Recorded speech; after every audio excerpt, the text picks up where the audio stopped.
Good evening, friends.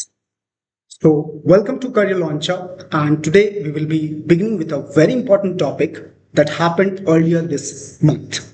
Event क्या था friends? Ahmedabad में दिस पर्टिकुलर एयर इंडिया 171 जो फ्लाइट थी ये क्रैश कर गई थी एंड ऑन बोर्ड सारे लोग they were the casualties, only one survivor remained. क्यों है ये क्लैट एलेट एग्जाम के लिए इंपॉर्टेंट? सबसे पहले इस चीज को समझते हैं कि इंडिया में ये जो प्लेन क्रैशेस की हिस्ट्री रही है, ओके, ये बहुत इंपॉर्टेंट है क्योंकि इससे पहले वाले जो भी एक्सीडेंट्स हुए हैं, इससे पहले एक एम्परर अशोका का एक्सीडेंट हुआ था, okay, the flight crashed in the Arabian Sea, ये भी बहुत प्रोमिनेंट हुआ था। एंड न्यूज़पेपर आर्टिकल्स अगर आप देखेंगे तो इन दो पर्टिकुलर क्रैशेस में सिमिलैरिटी बताई जा रही है। क्या सिमिलैरिटी है? एग्जाम पर्सपेक्टिव से क्या क्या चीजें इंपॉर्टेंट हैं, कौन से क्वेश्चंस बनाए जा सकते हैं। पास्ट में ऐसा कुछ इवेंट हुआ है तो कौन से नेम्स इंपॉर्टेंट है हमारे लिए, ये सारी चीजें हम आज के वीडियो में सम अप करेंगे। Okay, so without wasting any time let's begin. Now see, the Air India flight that was AI-171.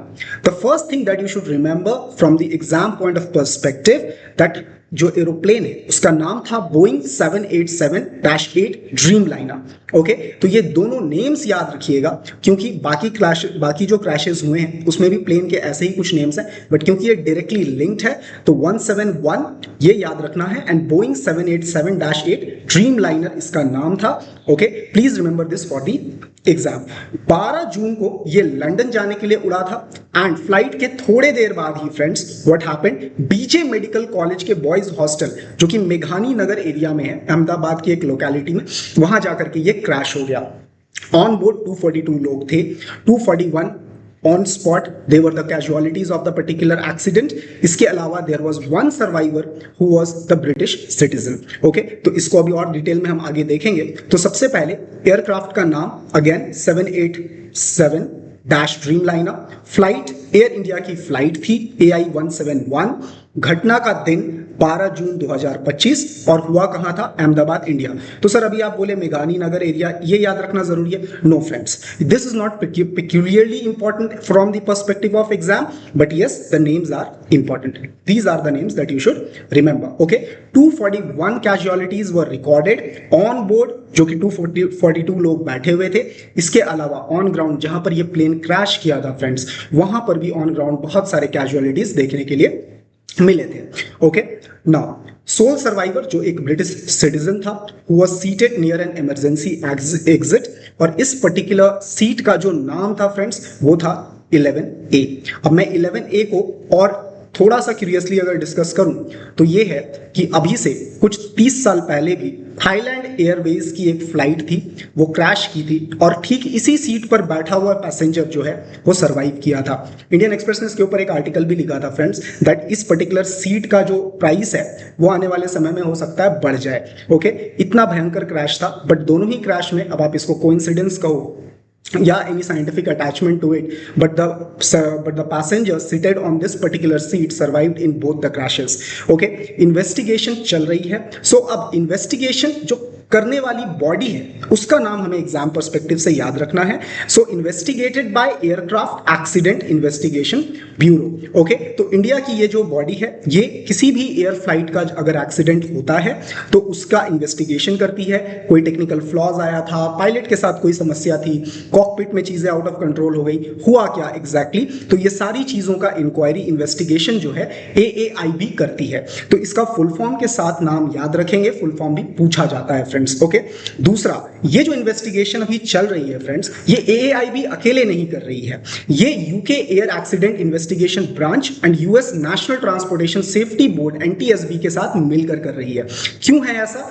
देखो, बोइंग जो है ये एक अमेरिकन कंपनी है जो ये प्लेन्स बनाती है, एंड दूसरा क्योंकि ये फ्लाइट जो है ये लंदन के लिए उड़ी थी। ओके, दोनों ही इक्वल स्टेक होल्डर्स हो जाते हैं इस पर्टिकुलर इन्वेस्टिगेशन में। तो ये जो क्रैश था इसमें पर्टिकुलरली 3 बॉडीज इन्वॉल्व हैं एंड जो रिसेंट रिपोर्ट जो है उसमें ये आया था द DGCA जो है उसने क्या किया है, 3 AI के ऑफिशियल्स को सस्पेंड कर दिया है। Okay, this is the investigation report so far, progress so far. Okay, अब फ्लाइट रिकॉर्डर्स जो थे, both the cockpit voice recorder and flight data recorder, यानी कि जो पूरा का पूरा आपका ब्लैक बॉक्स था इसको रिकवर कर लिया गया है फ्रेंड्स, एंड एनालिसिस जो है इसकी अंडरवे है। ओके, एंड जो सिग्नल फ्लाइट क्रैश होने से पहले पायलट ने दिया था mayday, okay, that was also recorded in it. Okay, इसके बाद पॉसिबल कंट्रीब्यूटिंग फैक्टर्स बहुत सारे बताए जा रहे हैं फ्रेंड्स। देखो यही है ब्लैक बॉक्स, लेकिन आयरनिकली ये ब्लैक कलर का नहीं होता। ओके, क्यों नहीं होता? अब देखो कभी भी प्लेन क्रैश करता है so there is burning. Okay, क्या बचता है? ब्लैक कलर का चारकोल, जो उसका मलबा है that is basically black in colour. तो ऐसे में अगर इसको ब्लैक पेंट करेंगे तो ये कैमोफ्लाज हो जाएगा पूरे इन्वायरमेंट के साथ, इसको रिकवर करना बहुत मुश्किल होगा। ओके, तो इसको ब्लैक बॉक्स बोला तो जाता है, लेकिन ये ब्लैक कलर का होता नहीं है फ्रेंड्स, ये याद रखिएगा। ओके, अब ये करता क्या है? ये कॉकपिट और जो मेन आपका आयल है प्लेन का, उसके ठीक बीच में लगा होता है, एंड ये दोनों तरफ की आवाजों को रिकॉर्ड करता है। क्योंकि जब भी प्लेन में कोई खराबी आएगी तो पायलट्स क्या करेंगे? आपस में डिस्कस करेंगे, स्टीयरिंग काम नहीं कर रहा है, या फिर प्लेन गलत डायरेक्शन में जा रही है, प्लेन का डायरेक्शन अनकंट्रोलेबल हो गया है, या there is a bird crash with the plane. ये सारी चीजें इसमें रिकॉर्ड हो जाती हैं, तो इससे पता चलता है कि एक्सीडेंट एक्चुअली क्यों हुआ था।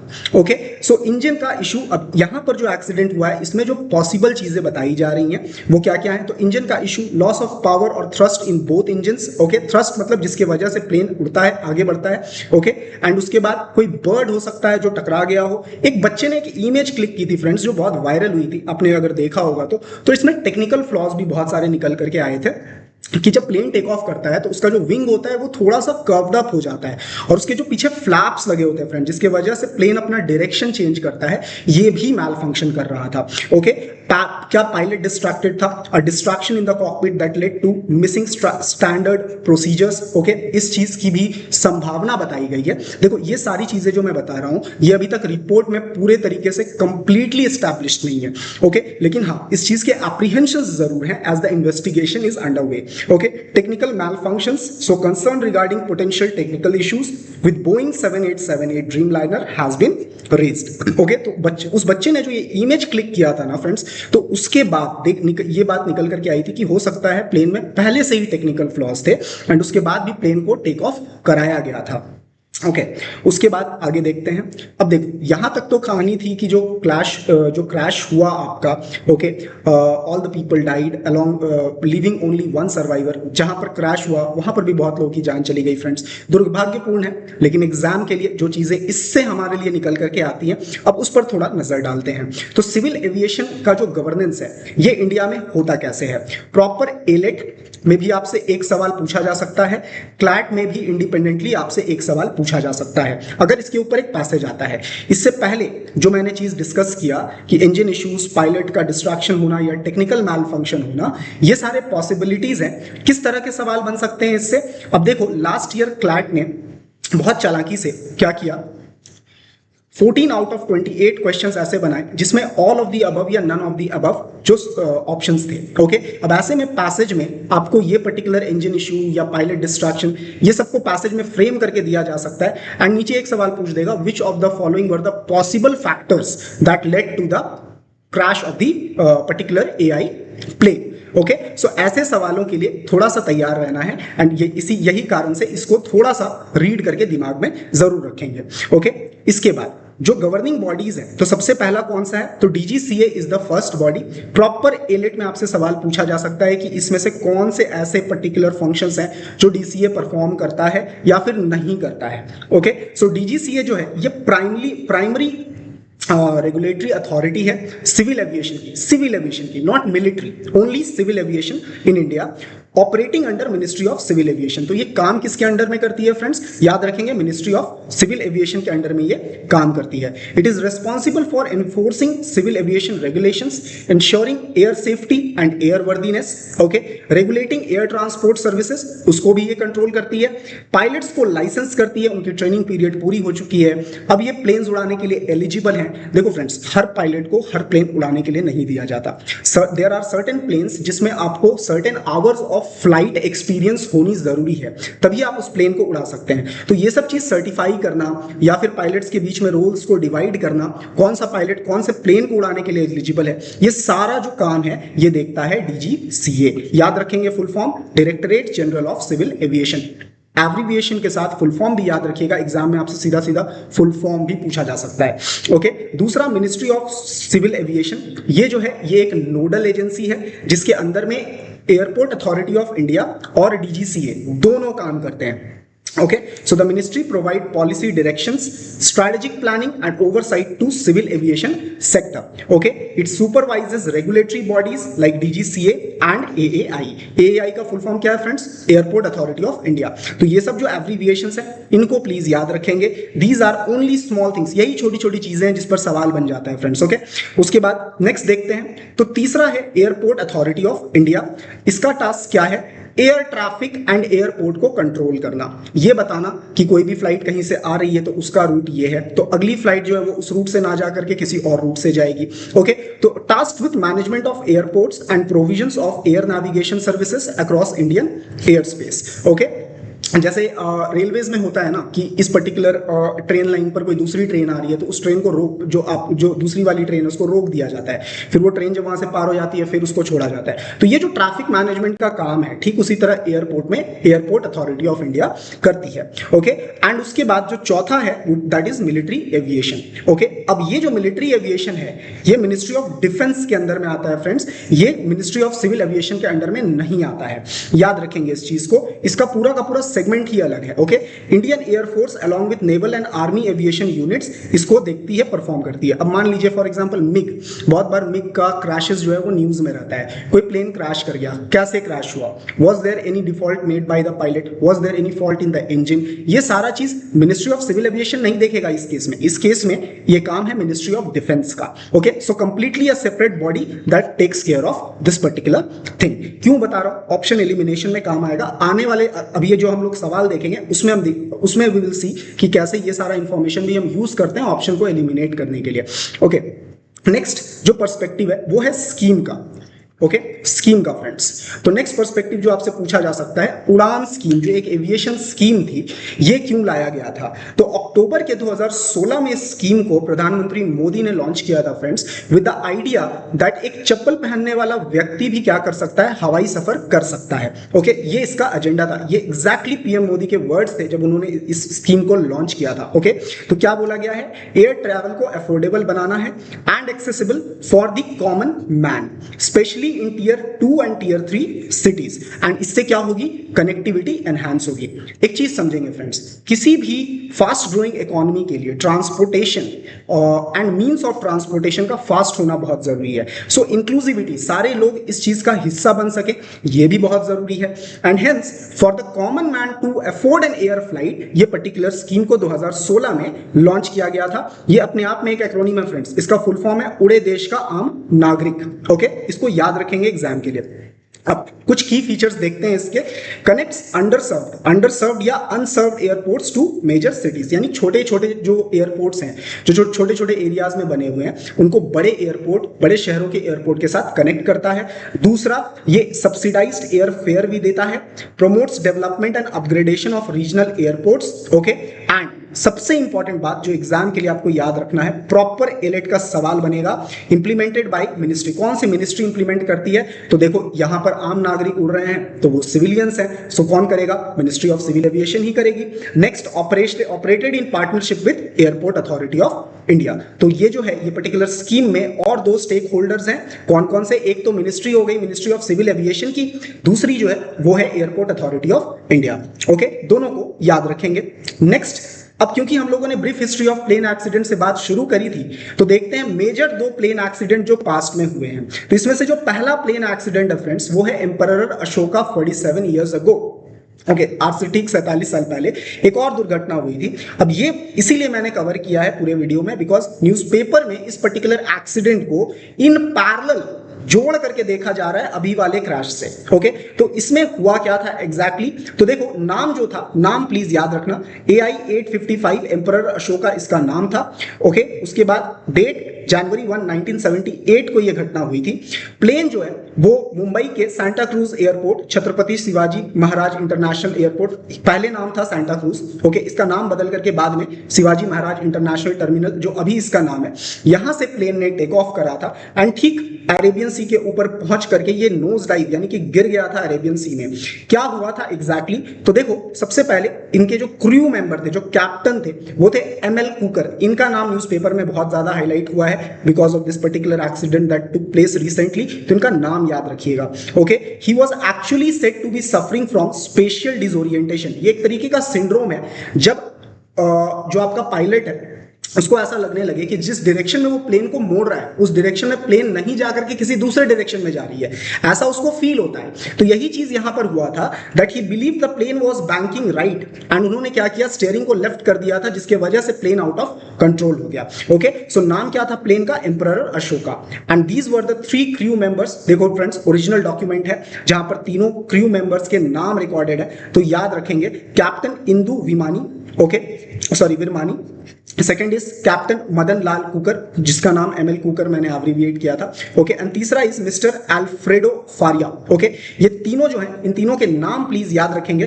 ये नाम आपसे पूछा जा सकता है। ओके, सो ये ऑपरेटिंग क्रू मेंबर्स थे एम्परर अशोका फ्लाइट के।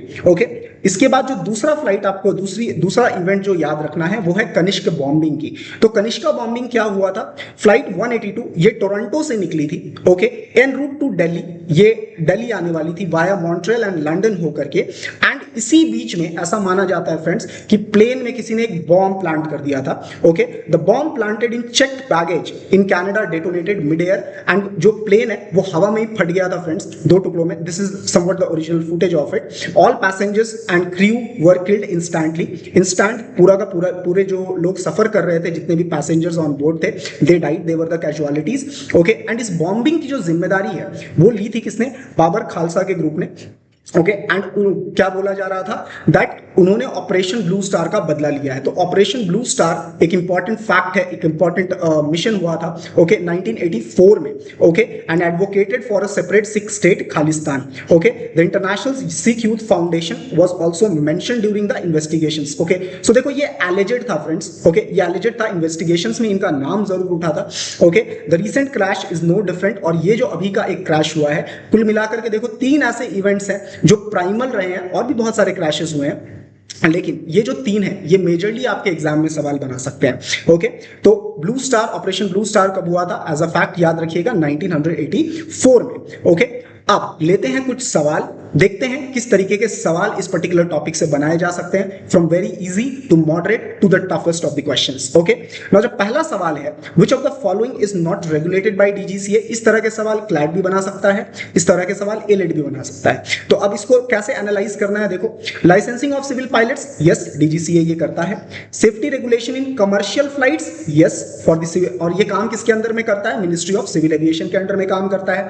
तीसरा, मिलिट्री एयरक्राफ्ट की मेंटेनेंस, अब इसके लिए मिनिस्ट्री ऑफ डिफेंस है, एक सेपरेट बॉडी है जो ये काम कर रही है, correct. So this is not done by DGCA. Okay, approval of flight schools, yes, pilots कौन से प्लेन उड़ाने के लिए एलिजिबल हैं, ओके, उनको कब कौन सा प्लेन उड़ाने के लिए देना है, कितना एक्सपीरियंस वाले पायलट कौन सा प्लेन उड़ाएंगे, ये सारी जो चीजें हैं ये अप्रूव करने का काम भी डीजीसीए का था। Okay, so the correct answer here would be what, sorry, C. Okay, यानी मिलिट्री फ्लाइट। क्यों, क्योंकि इसका ये कौन करता है, ये करता है मिनिस्ट्री ऑफ डिफेंस, ये हम लोगों ने अभी प्रीवियसली देखा। This is your first question. आगे दूसरा सवाल लेते हैं, विच of the following statement is incorrect. Incorrect है अबाउट उड़ान स्कीम। तो उड़ान स्कीम के बारे में हमने कुछ बातें जानी थी, उड़े देश का आम नागरिक, ओके, यानी कॉमन मैन अफोर्ड कर सके फ्लाइट, ये स्कीम का जो इनिशियल एजेंडा था। ओके, और ये लॉन्च कब हुआ था, 2016 में। सो उड़ान scheme was launch in 2016 for common citizens. Okay, तो स्टेटमेंट 1 तो मेरे लिए करेक्ट है। दूसरा, उड़ा under the scheme only private international airports, तो ओनली प्राइवेट इंटरनेशनल एयरपोर्ट्स तो स्टेक होल्डर्स नहीं थे। एजेंडा ही यही था कि अंडर सर्व्ड और अनसर्व्ड रीजनल कनेक्टिविटी को मजबूत करनी है, और ऐसे छोटे छोटे जितने भी एयरपोर्ट्स हैं उनको बड़े शहरों के एयरपोर्ट से जोड़ना है, और इसके लिए गवर्नमेंट एयरफेयर को भी सब्सिडाइज कर रही थी। Okay, so the scheme is implemented by ministry of civil aviation, yes, ये भी हम लोगों ने देखा था। Viability gap funding is provided to airlines to operate flights on regional routes under Udan, yes. तो इनकरेक्ट क्या हो जाएगा फ्रेंड्स, इनकरेक्ट हमारे लिए B, hence B is my answer. Okay क्योंकि सिर्फ private international airports are not the stakeholders. Okay third देखते हैं। अब ये है कनिष्क बॉम्बिंग के ऊपर एक सवाल, तो इसमें से कौन सा ऑप्शन इसके बारे में इनकरेक्ट है? तो सबसे पहला, द बॉम्बिंग ऑकर्ड इन 1985, है ना, 1984 में ऑपरेशन ब्लू स्टार हुआ था एंड एलिजेड इन्वेस्टिगेशन में यही आया था दैट जो खालिस्तानी जो उनकी जो ऑर्गेनाइजेशन है उन्होंने ये काम किया था। And flight name 182 named Kanishka en route from Canada to India, India आने वाला था, दिल्ली आने वाला था। ओके मॉन्ट्रियल से होकर के लंदन से होते हुए वो दिल्ली आने वाला था। दूसरा, the mid air explosion took place over the Atlantic Ocean of the, yes this statement is also correct. The attack was orchestrated by Tamil militant group, no it was done by the Khalistani militant group, hence you have your answer. Okay चौथा सवाल लेते हैं friends आज के लिए। The crash of Air India aircraft Emperor Ashoka in 1973 occurred due to which of the following reasons as officially concluded. तो officially conclude जो किया गया था वो किस वजह से हुआ था? तो हमें याद है कि पायलट के डिसोरिएंटेशन, स्पेशल डिसोरिएंटेशन के वजह से ये पर्टिकुलर क्रैश हुआ था। Hence your answer is B. Okay नाम क्या था प्लेन का? एम्परर अशोका। कब हुआ? ठीक आज से 47 इयर्स बैक। ओके एंड आज के लिए लास्ट सवाल लेते हैं friends. Which of the following correctly links okay Kanishka bombing and the emperor Ashoka crash with their international implications? यानी कि आपको यह बताना है कि कनिष्क बॉम्बिंग और एम्परर अशोका का जो क्रैश हुआ था, ओके इन दोनों में ऐसा कौन सा चीज कॉमन था जो इंटरनेशनल इंप्लीकेशंस से डील करता है? यानी इंटरनेशनल इंप्लीकेशंस जो निकल करके आए उस इंटरनेशनल मीडिया पर, लोगों पर जो प्रभाव पड़ा, वो ऐसा क्या था जो कॉमन था दोनों ही इवेंट्स में? इसको मैं difficult of the difficult question में रेट करूंगा फ्रेंड्स। ओके देखो, both incidents led to India suspending all international flights temporarily, yes ये चीज हुई थी। ओके दूसरा, both events involved sabotage that led to legal trials under international terrorism law. तो देखो फ्रेंड्स, ये वाला ये जो स्टेटमेंट और ये जो स्टेटमेंट है, दोनों का ही जिक्र कहीं नहीं था कि ये चीज हुई थी और ये दोनों इवेंट में कॉमन था। Correct. Kanishka bombing exposed flaws, yes in international airport security. Obvious सी बात है फ्रेंड्स, प्लेन जब एयरपोर्ट पर रेस्ट कर रही है, लोग बोर्ड कर रहे हैं, ऐसे में कोई भी आकर के एक चेक बैग में बॉम्ब रख के चला जाता है, इंटरनेशनल एयरपोर्ट सिक्योरिटी का इशू है। The emperor Ashoka crash influenced flight path protocols over mountains, obviously spatial disorientation over the Atlantic हुआ था ये चीज, hence C is going to be my correct answer, यानी कि जो दोनों में कॉमन है। Okay neither incident led to international inquiries और policy changes in aviation law. तो बच्चे इंक्वायरी तो चल ही रही है अभी, है ना, so this statement is also incorrect, these two are also incorrect. मेरे लिए एक ही आंसर बचता है, that is C, that is common for both Kanishka bombing and Emperor Ashoka crash. Okay so ये थे आज के 5 सवाल फ्रेंड्स। आने वाले वीडियो में will meet with a new concept. Hope you liked the video. Okay, and if you found this helpful, please share with your friends. We have also covered important questions, important names, and the cross-sectional topic, let's say the aviation schemes that is going on in India. All that can be asked in your CLAT and ALET का exam has been covered entirely in this video. Next video में हम एक नए topic के साथ मिलेंगे. तब तक के लिए take care and good night. Thank you.